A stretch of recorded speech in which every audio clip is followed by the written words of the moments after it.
TVN 24 news নেটওয়ার্কের নিয়মিত আয়োজন টিভিএন অ্যানালিসিস অনুষ্ঠান থেকে আপনাদের সবাইকে স্বাগত জানাচ্ছি আমি রানা আহমেদ।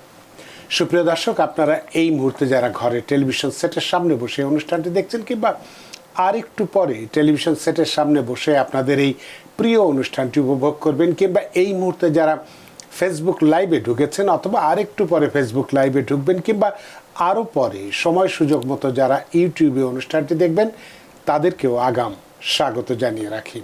সুপ্রিয় দর্শক, আজকে আমরা ট্যাক্স বা আর্থিক বিষয়ে কথা বলবো। আমরা জানি যে এবছরের ট্যাক্স সিজন শেষ হয়ে গেছে বলতে সব কিছু শেষ হয়নি, সারাক্ষণ চলছেই।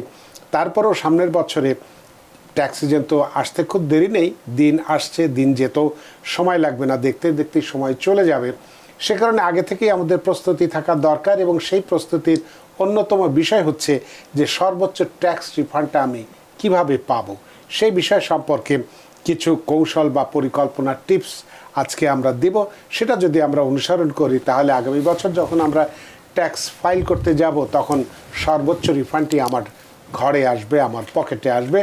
সেটি ভেবেই আজকের এই বিষয়টি আলোচনার জন্য আমরা নির্ধারণ করেছি। এবং সেই সাথে সুপ্রিয় দর্শক, ট্যাক্স বা আর্থিক বিষয়ে আপনাদের তো প্রশ্ন থাকতেই পারে, থাকাটাই স্বাভাবিক। সেই প্রশ্নগুলো করবার জন্য আমাদের টেলিভিশন স্ক্রিনে যে টেলিফোন নম্বরটি ভেসে উঠেছে, তারপরেও আমি বলে দিচ্ছি 646-307-9828 এই নম্বরে ফোন করতে পারেন, কিংবা যাদের ফোন করতে একান্তই অসুবিধা হয় তারা আমাদের ফেসবুকেও প্রশ্ন রাখতে পারেন। আমরা সবগুলো প্রশ্নের উত্তর দেওয়ার চেষ্টা করব। এবং ইত্যকার এই সমস্ত বিষয়ে আলোচনা করবার জন্য আমাদের স্টুডিওতে উপস্থিত হয়েছেন আমাদের সকলের প্রিয়জন, প্রিয় মানুষ, প্রিয় মুখ, প্রিয় অ্যাকাউন্ট্যান্ট জনাব পারভেজ কাজী, IRS এনরোলড এজেন্ট এবং সিইও কাকাতুয়া এজেন্সি। জনাব পারভেজ কাজী, আপনাকে স্বাগত। ধন্যবাদ রানা ভাই, ধন্যবাদ আমাকে আমন্ত্রণ জানাবার জন্য। টিভিএনের অগণিত দর্শক শ্রোতা, তাদেরকে অভিনন্দন। আপনাকে অসংখ্য ধন্যবাদ যে সারাদিনের কর্মব্যস্ততা উপেক্ষা করে আমাদের স্টুডিওতে উপস্থিত হয়েছেন। এবং আজকে আমরা এই গুরুত্বপূর্ণ বিষয়টি নিয়ে কথা বলবো, যেটি আমাদেরকে এই কষ্টার্জিত অর্থ যখন আমরা ট্যাক্স ফাইল করি এবং যখন দেখি আমার অনেকগুলো পয়সা চলে যায়, তখন যেমন মনটা যেমন খারাপ লাগে, তেমনি পাশাপাশি আপনারা যখন এটা হিসাব কিতাব করে খুব সুন্দর করে হিসাব মিলিয়ে আমাদেরকে যখন বলেন যে আপনি তো এত টাকা রিফান্ড পাচ্ছেন, তখন কিন্তু মনটা খুব ভালো লাগে, এই কারণে যে একসাথে অনেকগুলো পয়সা আমরা ফেরত পাই। এই বিষয়টি যে সামনের বছর যখন আমরা, এই বছরটা তো চলেই গেছে, তারপরেও দু একজনের সমস্যা থাকলে তারা হয়তো কিভাবে আবার তাদের এটাকে পুনরুদ্ধার করতে পারবে সেটা নিয়ে কথা বলবেন। তবে বিশেষ করে সামনের বছর যখন আমরা ট্যাক্স ফাইল করব, এই বিষয়টির উপরে আমরা একটু নজর দিতে চাই যে আমরা ট্যাক্স রিফান্ডটা কিভাবে পাবো, এর কিছু কৌশল এবং পরিকল্পনার টিপস আপনার কাছে জানতে চাইব।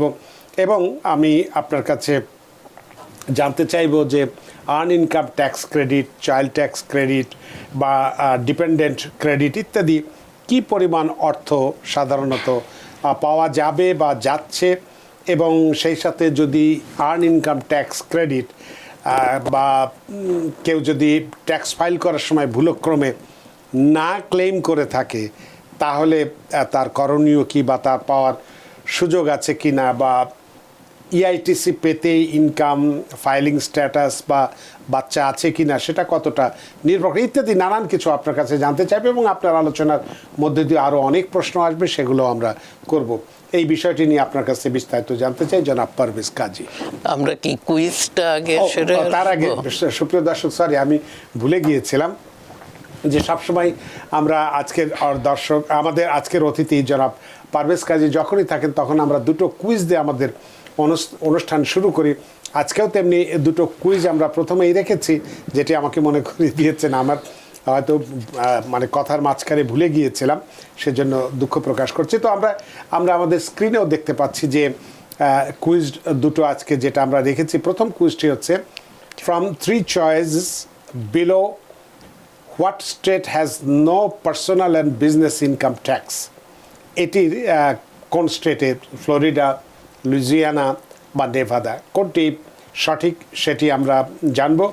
এবং দ্বিতীয় যে কুইজটি রেখেছি, at what age you stop paying FICA taxes at the age 65, at the age 75 অথবা no age limit কোনটি হতে পারে এটি আজকে আমাদের ট্যাক্স কুইজ তো সেটি আমরা প্রথমেই শুরু করব তারপরে আমাদের নির্ধারিত যে বিষয়টি যেটা বলেছি সেটা নিয়ে আমরা কথা বলবো জনাব পারভেজ কাজী এই ট্যাক্স নিয়ে যদিও আমরা সবসময় বলি যে ট্যাক্স দেওয়ার অর্থ এই নয় যে আমরা আমাদের দর্শকদের জ্ঞানের পরিমাণ যাচাই করি বা নির্ধারণ করি এটা একেবারেই তাদের সঙ্গে আমাদের একটা আত্মিক সম্পর্ক গড়ে তোলার জন্য আমরা এই বিষয়টি দিয়ে থাকি তাতে করে তাদের সাথে আমাদের সম্পর্কটা অনেক গভীর হয় জনাব পারভেজ কাজী ধন্যবাদ রানা ভাই আমরা ট্যাক্স কুইজ যেটা এই সপ্তাহের প্রথম কুইজটি হচ্ছে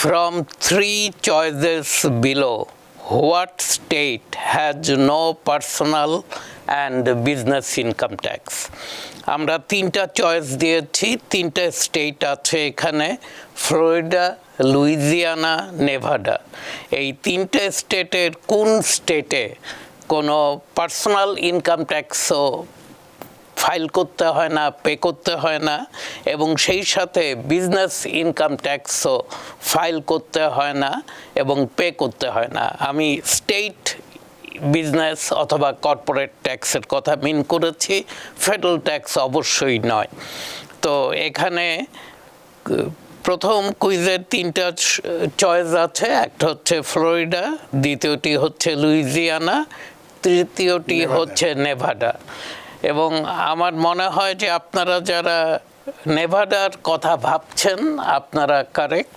নেভাডাতে কোনো পার্সোনাল ইনকাম ট্যাক্স অথবা বিজনেস ইনকাম ট্যাক্স ফাইল করতে হয় না এবং পেও করতে হয় না তো সেই কারণেই আপনারা অনেকেই জানবেন যে অনেক ব্যবসা প্রতিষ্ঠান ওরা নেভাডাতে ফর্ম করে এটার আরও কিছু সুযোগ আছে বেনিফিট আছে শুধু ট্যাক্স বেনিফিট নয় নেভাডাতে গিয়ে অনেকে অ্যানোনিমাস থাকতে পারে এবং লায়াবিলিটি প্রোটেকশনের সবচেয়ে বেশি সুযোগ নেভাডা ওয়াইয়োমিং এই কয়েকটা ডেলাওয়ার এসব স্টেটে পাওয়া যায় বলে অনেকে এই সকল স্টেটকে চুজ করে থাকেন তো তাদের যদি ট্যাক্স ফাইল করতে না হয় তাহলে তাদের ইনকামটা কোত্থেকে আসে স্টেটের বা অনেক এমনি অনেক জায়গায় কিন্তু পার্সোনাল ইনকাম ট্যাক্স নাই টেক্সাসে নাই ফ্লোরিডায় নাই টেনেসিতে নাই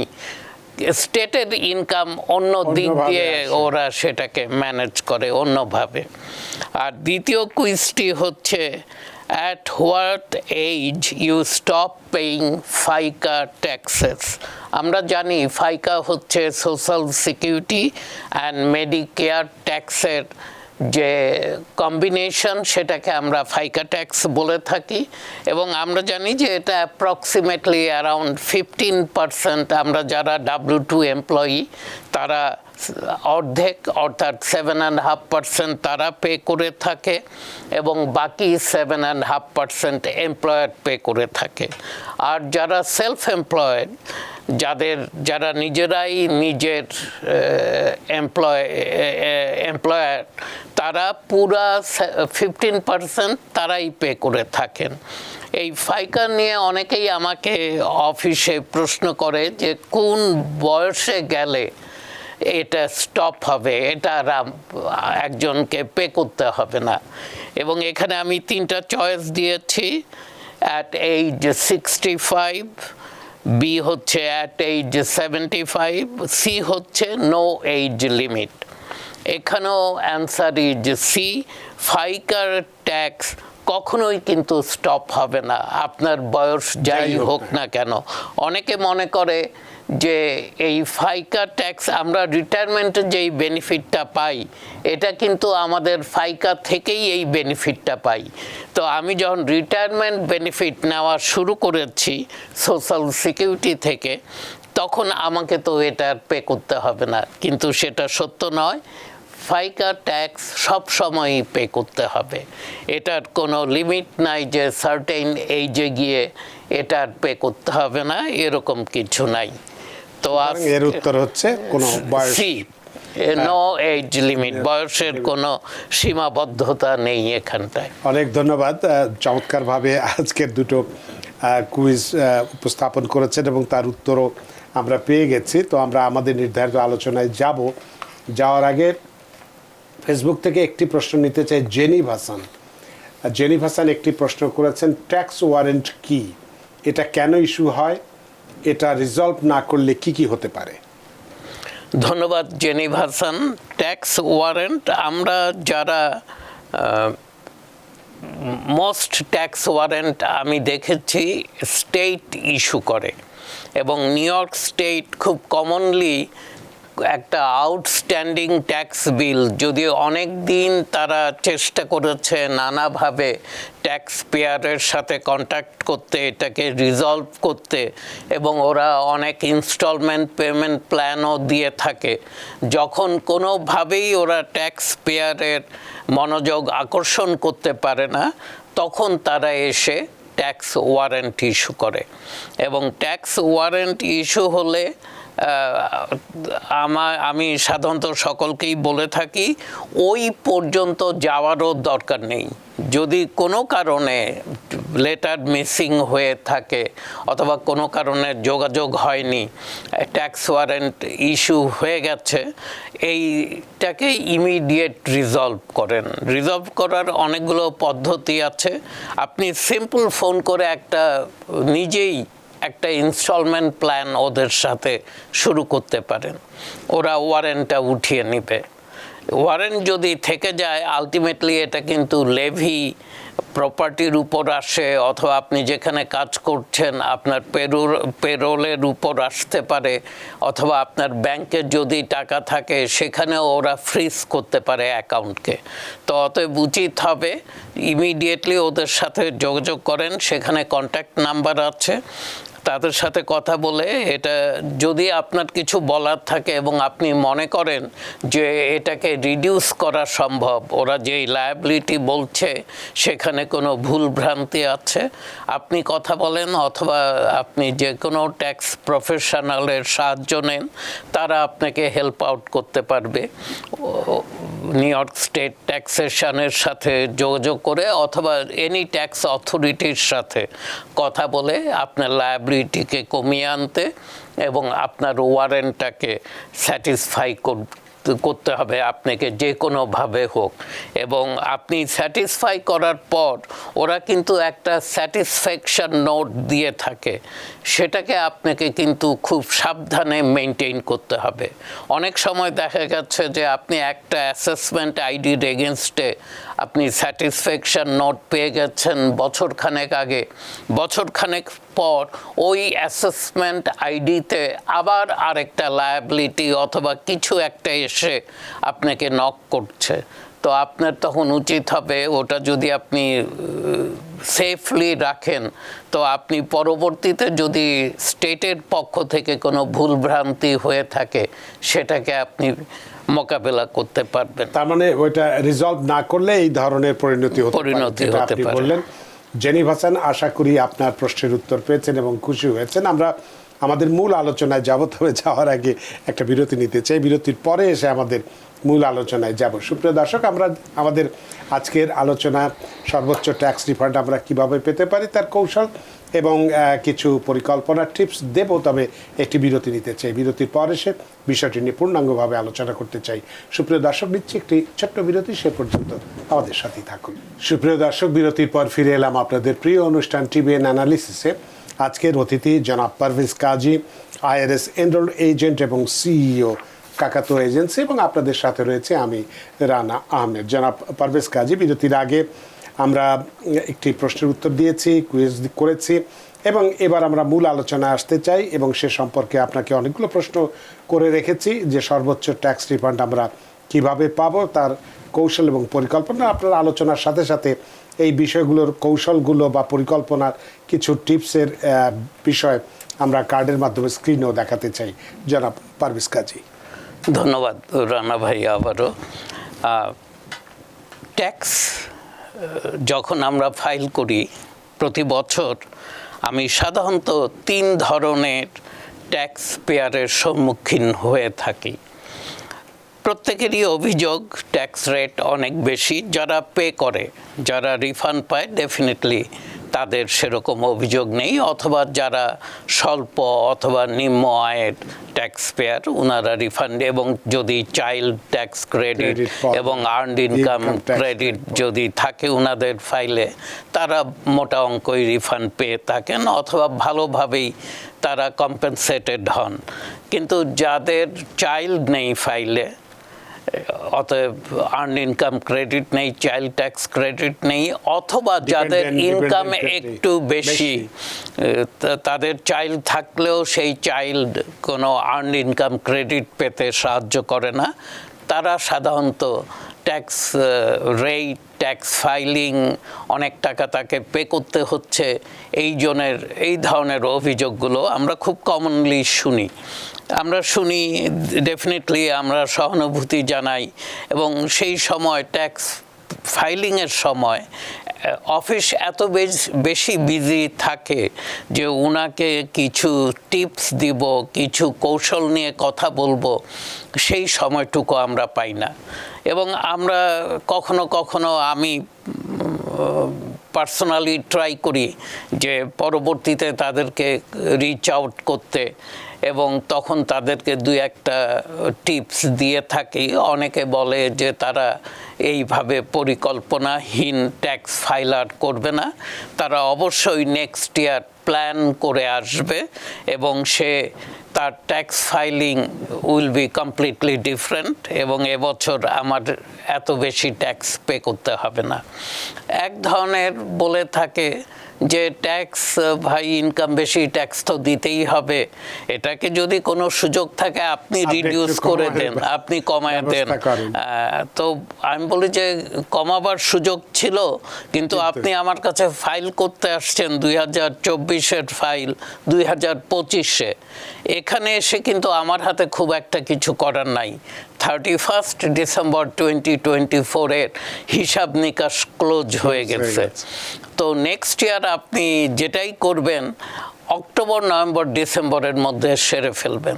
তো তখন সে বলে ঠিক আছে, নেক্সট ইয়ার এটা আমি অবশ্যই করব, কিন্তু পরবর্তীতে দেখা যায় যে সে কিছুই করে নাই, কোনো পরিকল্পনা নাই, আবার সেই আগের মতোই ফাইল করছে।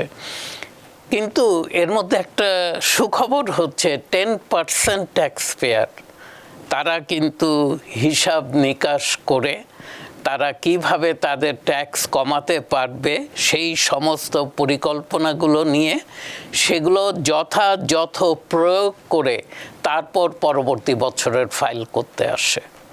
তো প্রথম কৌশলটা হচ্ছে যে deferring your income from current year where your tax rate is high to a future year যেখানে আপনার ট্যাক্স রেট কম। মানে সহজ ভাষায় হচ্ছে, আমি যদি সাধারণ একটা এক্সাম্পল দিয়ে বুঝাই, যে আমি 30% ট্যাক্স ব্র্যাকেটে, আমার ট্যাক্সেবল ইনকাম 1 লাখ, অতএব আমাকে 30,000 টাকা ট্যাক্স দিতে হবে। আমি যদি এই 1 লাখ থেকে কিছু ইনকাম ডেফার করতে পারি আমার রিটায়ারমেন্ট ইয়ার্সে, যখন আমি কাজ করব না, আমার পে চেকস আসবে না, তো ডেফিনেটলি আমার ইনকাম ড্রপ করবে। এবং তখন যদি সেই ইনকামগুলো আমি নেই at a lower tax rate, ধরেন আমার ট্যাক্স রেট তখন 12%, এখন 30%, 1 লাখে আমাকে 30,000 দিতে হচ্ছে। আর তখন যদি আমি 50,000ই উঠালাম এই যেগুলো ডেফার করলাম সেখান থেকে, এবং 12% রেটে, অথবা 100,000 উঠালেও যদি আমার 12% রেটে আমি আনতে পারি, তো আমি 12,000 টাকা ট্যাক্স দিব। আমার সেভিংস হচ্ছে $22,000। তো এটা খুব, মানে এটার জন্য আপনাকে অনেক অঙ্ক জানতে হবে, ট্যাক্স জানতে হবে, এগুলোর দরকার নেই। সিম্পল, আপনি ইনকামটাকে কিভাবে ডেফার করতে পারেন, এবং ইনকাম ডেফার করার সহজ পদ্ধতি হচ্ছে, আপনি যদি W2 এমপ্লয়ি হন তাহলে আপনি 401(k)তে ম্যাক্সিমাম কন্ট্রিবিউট করেন। হ্যাঁ, অনেকে রথে কন্ট্রিবিউট করে এসে বলে যে আপনি বলেছিলেন আমি তো রথ আয়ারে ওপেন করেছি এবং সেখানে আমি কন্ট্রিবিউট করেছি। হ্যাঁ, রথ কিন্তু আপনাকে ট্যাক্স ডেফার্ড করতে সাহায্য করবে না, এই ইনকাম ডেফার্ড করতে। রথে কোনো ট্যাক্স বেনিফিট নাই। আপনি যদি 401কে 2025-এ এটা হচ্ছে 23,500, আর যদি 50 বছরের ঊর্ধ্বে হয়ে থাকে ট্যাক্স পেয়ার, তার জন্য এটা হচ্ছে 33,000। তো 1 লাখ থেকে আপনি যদি 33,000 ইনকাম 401কে দিয়ে দেন, আপনার 66,000 হয়ে 67,000 আপনার ইনকাম হলো এবং আপনার ট্যাক্স রেট কিন্তু অটোমেটিক 30% থেকে কমে হয়তো 20-22% এসে দাঁড়াবে।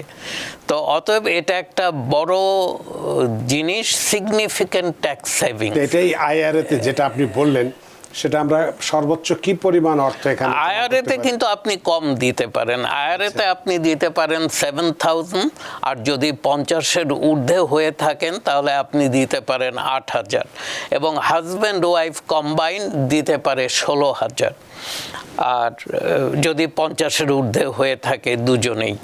তো আর 401কে আপনি দিতে পারেন 23,500, এবং আপনার ওয়াইফও যদি কাজ করে কোনো এমপ্লয়ারের সাথে থাকে, উনিও, এবং বয়স যদি 50-এর নিচে হয়ে থাকে, উনিও কন্ট্রিবিউট করতে পারবে 23,500।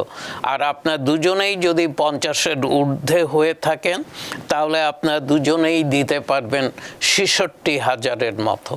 তো এটা একটা, হ্যাঁ, আপনার ইনকামটাকে অনেক কমায় আনতে পারেন এবং এটা একটা বিরাট ট্যাক্স সেভিংস। সেকেন্ডটা হচ্ছে, আমরা শুনবো, আমাদের একজন দর্শক অনেকক্ষণ অপেক্ষা করছে, আমরা তার টেলিফোনটি নিয়ে নিই। সুপ্রিয় দর্শক, কে আছেন টেলিফোনে? দয়া করে নাম পরিচয় দিয়ে আপনার প্রশ্নটি করুন।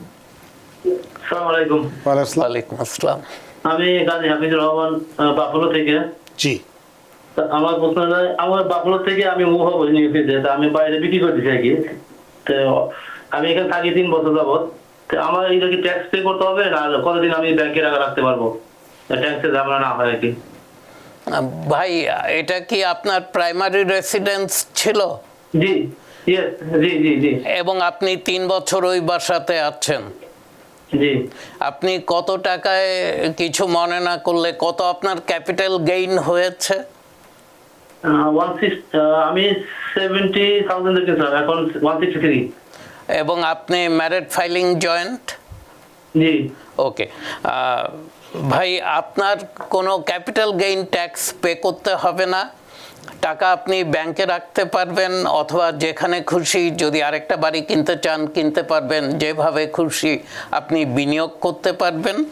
এবং আপনি প্রাইমারি রেসিডেন্স, রুলটা হচ্ছে গত 5 বছরের মধ্যে 2 বছর যদি এটা আপনার প্রাইমারি রেসিডেন্স হয়ে থাকে, তাহলে আপনি এই বাড়িটা বিক্রি করে capital gain up to $500,000, married filing joint হলে $5 লাখ, আর সিঙ্গেল হলে $2.5 লাখ, আপনি কিন্তু বিনা ট্যাক্সে এটা আপনি রাখতে পারেন, ধরতে পারেন। এটা একটা বোনাস মানি, এটার উপরে আপনাকে কোনো ক্যাপিটাল গেইন ট্যাক্স পে করতে হবে না।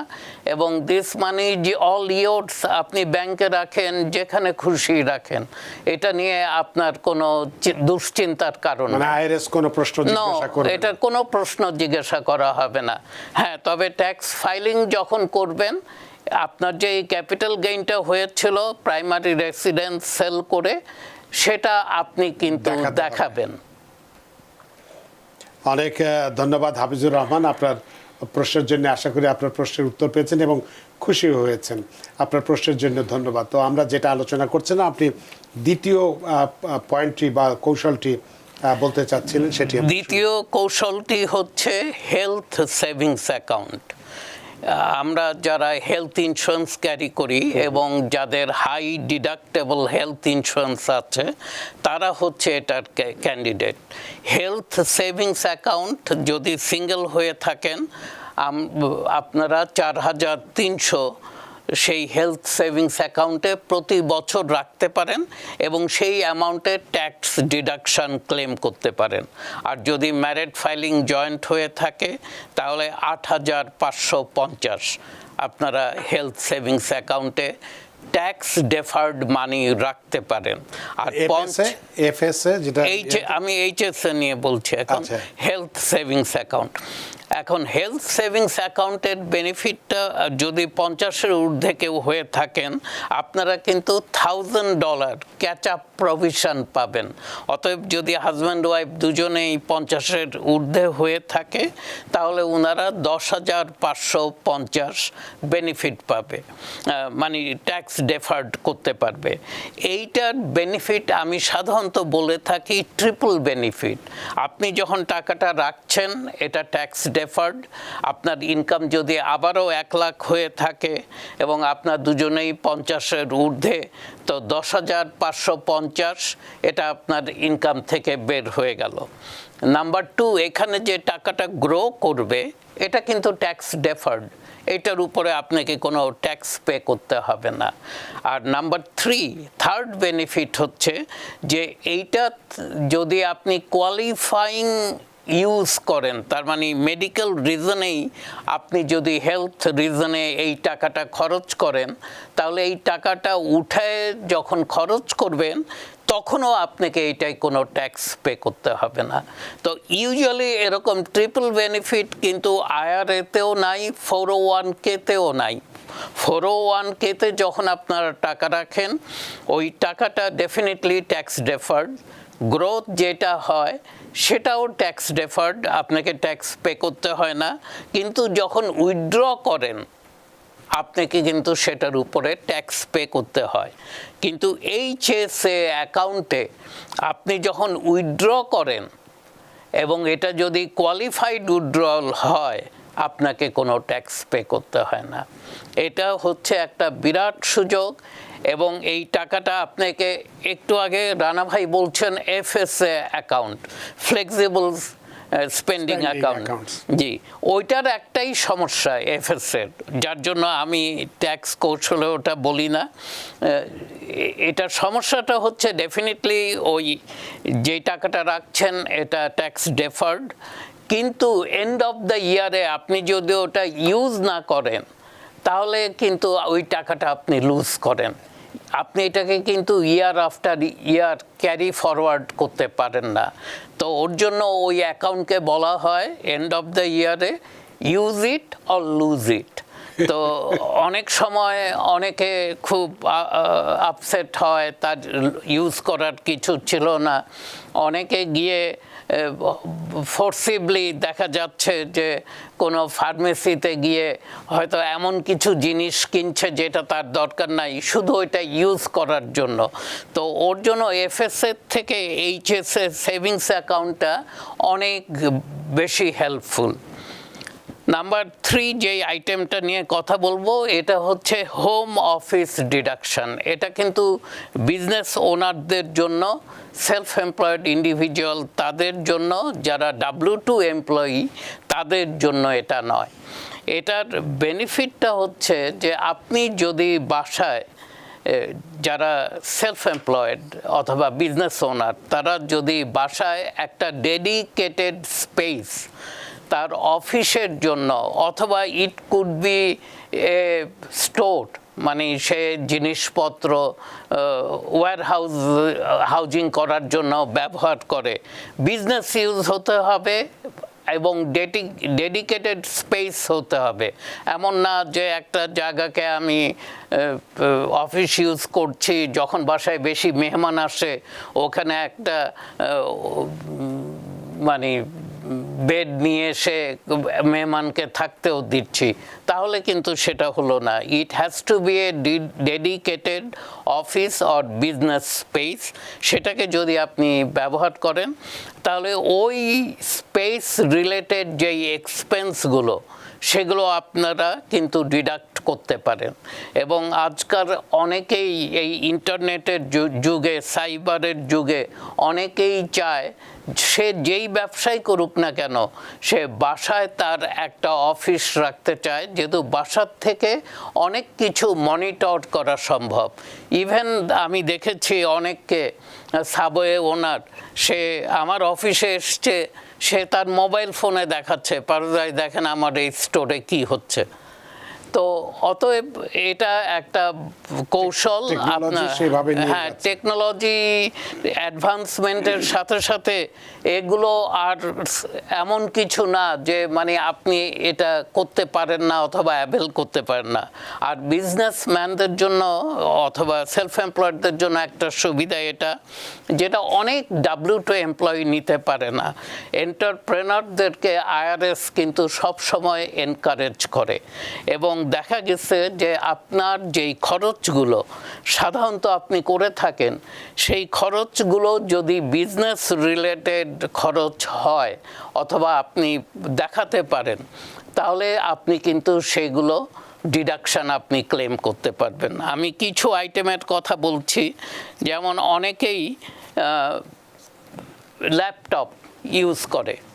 এখন ল্যাপটপ আপনার যদি ইউজ করেন এবং সেটা বিজনেসের কারণেও ইউজ করতে পারেন, আপনার পার্সোনালের জন্য ব্যবহার করতে পারেন, 50% টাইম যদি সেই ল্যাপটপে আপনি ব্যবসা সংক্রান্ত কাজগুলো করে থাকেন, তাহলে 50% অফ দ্য ল্যাপটপ কস্ট আপনি কিন্তু ডিডাক্ট করতে পারেন। তেমনি সেলফোন আমাদের দৈনন্দিন জীবনে এখন একটা অপরিহার্য ইউটেন্সিল বলতে পারেন, এটা ছাড়া যেন চলবে না। কলম ছাড়া যেমন লেখা যায় না, সেলফোন ছাড়া লাইফ জীবনে চলে না। হ্যাঁ, তো সেই সেলফোনও আপনি ব্যবহার করতে পারেন, এবং এটাকেও যদি আপনাকে কিন্তু একটা পার্সেন্টেজ দাঁড় করাতে হবে, অথবা অনেক সময় অনেক বিজনেসম্যানকে আমি দেখেছি দুটো সেলফোন ইউজ করছে, একটা ফর তার পার্সোনাল ইউজ, আরেকটা করছে উনি বিজনেস ইউজের জন্য। ঠিক তেমনি গাড়ি, ভেহিকেল এক্সপেন্স আপনার নিজের ব্যবহারের জন্যও লাগে, সেই সাথে ব্যবসার ব্যবহারের জন্যও লাগে। আপনারা কিন্তু ভেহিকেলের যদি মাইলেজ লগটা মেনটেন করেন, অথবা আপনি যদি বলেন যে এত পার্সেন্টেজ অফ টাইম আমি এটা বিজনেসে ব্যবহার করে থাকি এবং এত পার্সেন্টেজ অফ টাইম আমি এটা পার্সোনাল ইউজ করে থাকি, আপনি ইদার মাইলেজ ডিডাকশন নিতে পারেন, অথবা আপনি অ্যাকচুয়াল ডিডাকশন আপনার গ্যাসোলিন, আপনার রিপেয়ার্স অ্যান্ড মেইনটেন্যান্স, ইন্স্যুরেন্স যদি 50% ইউজ করে থাকেন, তাহলে সব কিছুর 50% আপনি ডিডাক্ট করতে পারবেন। আরেকটা বড় ডিডাকশান ইন্ডিভিজুয়াল বিজনেস ওনারদের জন্য, সেটা হচ্ছে মিলস। কিন্তু আমরা বিজনেসে নিজেরা তো খাই, সেটা অন্য জিনিস, বন্ধুবান্ধব নিয়ে বাইরে কোথাও লাঞ্চে ডিনারে বসলাম, সেটা কিন্তু ডিরেকশন আমি নিতে পারবো না। কিন্তু কোনো মিলস যদি আমি আমার ক্লায়েন্টদের সাথে, প্রসপেক্টদের সাথে বসে করি, এবং এমনও হতে পারে আমার অফিসের স্টাফদেরকে নিয়ে আমি বাইরে কোথাও গেলাম, একটা মিটিং করলাম কোনো একটা রেস্টুরেন্টে অথবা কোথাও over lunch or over dinner, সেখানে আমরা আমাদের নেক্সট স্ট্র্যাটেজিগুলো নিয়ে কথা বললাম, অথবা ওই মিটিংয়ে আমার অফিসে নতুন যে কম্পিউটার গাই যে আমাদের কম্পিউটারগুলোকে নতুনভাবে ঢেলে সাজাচ্ছে এবং কীভাবে কী সার্ভিসগুলো আমরা করছি, দিতে পারবো। অনেকে আউটসোর্স করে অনেক জব থেকে, অথবা অনেক ব্যবসা প্রতিষ্ঠান আউটসোর্সিংয়ের মিটিংগুলো তারা করতে পারে। এবং সেই সাথে ট্রাভেলও কিন্তু একটা লুক্রেটিভ ডিডাকশন ফর বিজনেসম্যানস। এবং কিন্তু এই যেগুলো আমি বলছি, এইগুলোর একটা জিনিস কিন্তু যে পারপাসটা বিজনেস হতে হবে। আমি আমার আন্টির সাথে দেখা করতে হিউস্টন গেলাম, এবং সেই টিকিট আমি খুব সাবধানে তুলে রাখলাম, আমি যেই হোটেলে ছিলাম হোটেলের বিলগুলো লিখে রাখলাম, এবং ট্যাক্স ফাইলিংয়ের সময় এসে দেখায় দিলাম, সেটা কিন্তু হবে না। It has to have a business purpose. এই প্রত্যেকগুলো এক্সপেন্সগুলো আমরা যদি নিতে চাই তাহলে আমাদের বিজনেস পারপাস থাকতে হবে। আর সেই সাথে W2 এমপ্লয়ীদের জন্য বলছি, আপনারা একেবারেই হতাশ হবেন না, আপনাদের জন্য অনেক ডিডাকশন আছে। যেমন আপনারা মেডিকেল এক্সপেন্স, হ্যাঁ, এটার জন্য আপনাকে ফাইলটা আইটেমাইজ করতে হবে। অনেক সময় দেখা গেছে যে আপনার অ্যাডজাস্টেড গ্রস ইনকামের 7.5%-এর উপরে যেই মেডিকেল এক্সপেন্স, অনেক বছর অনেক সময় অনেক অ্যাডিশনাল মেডিকেল এক্সপেন্স এসে গিয়ে থাকে এবং সেই অংশটুকু আপনি কিন্তু আইটেমাইজ ডিডাকশনে গিয়ে ডিডাক্ট করতে পারেন। Mortgage interest deduction up to 750,000 mortgage loan, এটাও কিন্তু একটা বড় আইটেমাইজ ডিডাকশনের নাম্বার এবং এটা W2 এমপ্লয়ি অথবা self employed both the party can use, এটা ব্যবহার করতে পারে। প্রপার্টি ট্যাক্স সেরকম একটা ডিডাকশন, এটাও আমরা নিতে পারি এবং এগুলো যদি আমরা সব কিছু দেখি যে আইটেমাইজ ডিডাকশন নিলে আমি স্ট্যান্ডার্ড ডিডাকশন থেকে বেশি ডিডাক্ট করতে পারবো, তখনই শুধুমাত্র আমি এই আইটেমাইজ ডিডাকশনের জন্য যেতে বলবো অথবা বলবো। আরেকটা জিনিস, চ্যারিটেবল ডোনেশনস অথবা কন্ট্রিবিউশনস। চ্যারিটেবল ডোনেশনস কিন্তু আপনি ক্যাশও হতে পারে, আমরা যাব, আমাদের হাতের সময় নেই, শুধু পয়েন্টসগুলো আমরা ক্যাশ হতে পারে, নন ক্যাশ হতে পারে এবং 60% অফ ইউর AGI আপনি ডিডাকশন নিতে পারেন চ্যারিটেবল কন্ট্রিবিউশনসে। আর education credit, lifetime learning credit, অনেক এটার জন্য কিন্তু আপনাকে পারসুইং এ ডিগ্রি হবার দরকার নেই, আপনি জাস্ট আপনার ক্যারিয়ার বিল্ডের জন্য, ডেভেলপমেন্টের জন্য আপনার লাইফ টাইম লার্নিং ক্রেডিট নিতে পারেন। এডুকেটর এক্সপেন্সেস, যারা টিচিং প্রফেশনের সাথে জড়িত আছে তারা এডুকেটর এক্সপেন্সেস এটা ডিডাকশন নিতে পারে। স্টুডেন্ট লোন ইন্টারেস্ট ডিডাকশন, এটাও একটা ডিডাকশন, হ্যাঁ, এটা আপনারা যারা এটার সাথে জড়িত আছেন নেবেন। সবচেয়ে বড় লস যেটা সাধারণত সাহায্য করে থাকে, অনেককেই আমি এটা বলে থাকি যে আজকাল বেশিরভাগ ফাইলেই দেখি যে 1099B ফর্মটা আছে, অর্থাৎ সকলেই স্টকস অ্যান্ড বন্ডসে বাই অ্যান্ড সেল করে থাকে এবং এই ফর্মটা জেনারেট হয়।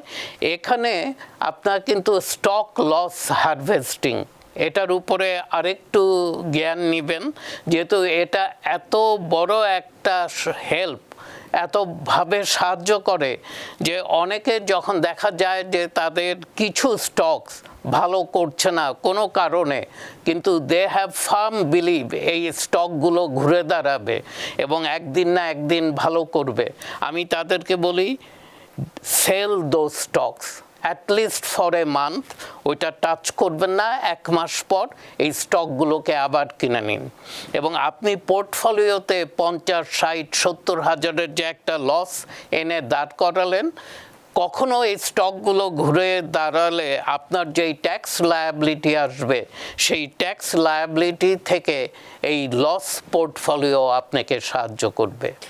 অনেক ধন্যবাদ জনাব পারভেজ কাজী, বিষয়টি খুব চমৎকারভাবে উপস্থাপন করেছেন। সেই সাথে আমরা আমাদের স্ক্রিনেও কিছু কিছু বিষয় দেখিয়েছি, সবগুলোই মানে চমৎকারভাবে উপস্থাপিত হয়েছে।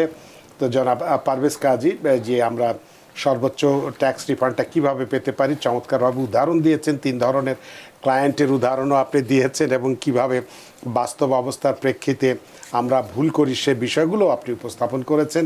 সত্যি আপনার প্রতি আমরা গৃহীত, আমরা প্রাণিত। ধন্যবাদ রানা ভাই, ধন্যবাদ TVN-এর দর্শক শ্রোতা যারা আমাকে এতক্ষণ শুনলেন। আপনাকেও অসংখ্য ধন্যবাদ। সুপ্রিয় দর্শক, আমরা আগামী বছরের ট্যাক্স রিটার্নে কিভাবে সর্বোচ্চ রিফান্ড পেতে পারি, কি কৌশল অবলম্বন করতে পারি, কি পরিকল্পনা করতে পারি, সেই বিষয়গুলো আমরা বিস্তারিতভাবে ব্যাখ্যা করেছি। পাশাপাশি আমরা স্ক্রিনেও দেখিয়েছি। বিষয়গুলো খেয়াল করলে নিশ্চয়ই যদি সামনের বছর আমরা সেইভাবে আমাদের ট্যাক্স ফাইল করতে যাই, অবশ্যই আমাদের যত ইনকাম থাক সেটা কমিয়ে আনার ব্যবস্থা এখানে আছে। সেই অবস্থার প্রেক্ষিতে ট্যাক্স ব্র্যাকেট যদি আমরা কমিয়ে আনতে পারি, অবশ্যই আমরা আমাদের ট্যাক্স সুবিধাটাও আমরা বৃদ্ধি পেতে পারি বা আমরা বেশি পেতে পারি। আশা করি আজকের অনুষ্ঠান আপনাদের যথেষ্ট ভালো লেগেছে। সুপ্রিয় দর্শক, যে যেখানেই থাকুন, ভালো থাকুন, সুস্থ থাকুন, নিরাপদে থাকুন। থাকুন TVN 24 নিউজ নেটওয়ার্কের সাথেই। শুভরাত্রি। TVN 24 টেলিভিশন দেখতে আজই কল করুন 7187776556। লগ ইন করুন www.totalcablebd.com। নিউ ইয়র্ক থেকে সম্প্রচারিত TVN 24 টেলিভিশন বিশ্বজুড়ে বাঙালির কণ্ঠস্বর।